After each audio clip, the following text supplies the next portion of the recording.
Hi everybody. It's springtime and people think about chickens and adding to their flock or growing a flock or starting a new chicken flock, and I just wanted to take a few minutes to share some of the money saving tips that we've learned through the years in starting and growing several chicken flocks. So there's two suggestions I want to give today on ways you can save money, and the first one is with an incubator.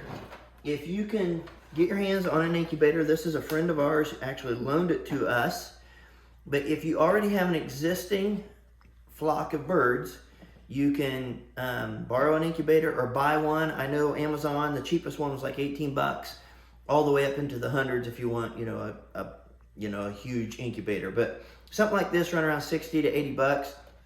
And if you got a friend that's got one, maybe you can borrow it. And even if you don't have an existing flock of birds, maybe you can get some eggs, fertilized eggs, from your friend that has an incubator and get your own flock started. It works great. I mean, that's what we've started doing almost extensively in the last year or two, is just taking our own fertilized eggs, put them in the incubator, and waiting 21 days and hatching out our own chicks. Now, this will only work if you got a rooster and hens. I mean, if you only have hens and you don't have a rooster to fertilize the eggs, it won't work. So you need to be able to make sure you got a rooster involved.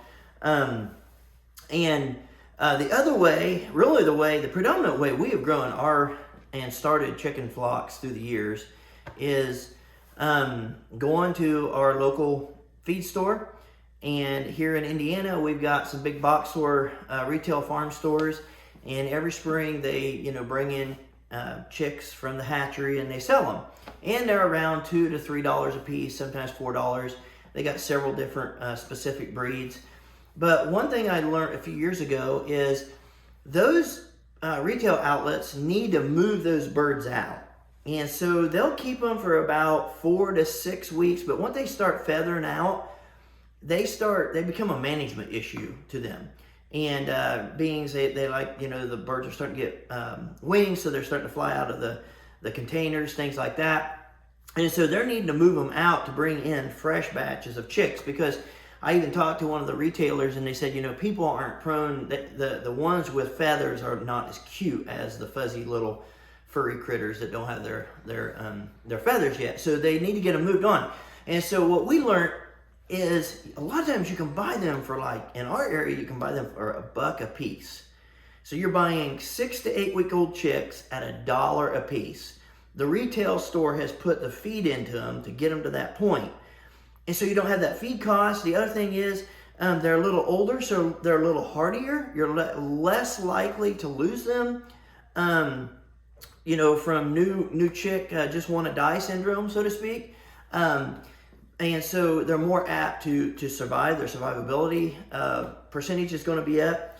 And you're saving in feed. I mean, like I said, 6 to 8 weeks, they've been putting feed into them, and you don't have to put feed into them. Another thing I really like about it, with them starting to be feathered out, they're less likely to die because of a lot of times when we start chicks out or we start a flock out, I want to start them out in March or something like that, and we're still getting some colder temperatures.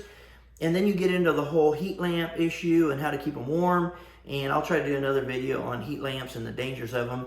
But if they're feathered out, they are a lot hardier and they can take those cold temperatures a lot better, a lot more resilient. And so that's another reason I like them a little bit older when you get them.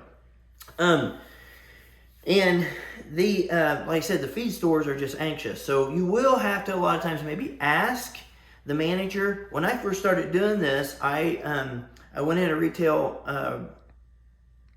agricultural store, and they had 100 birds or more that were feathered out.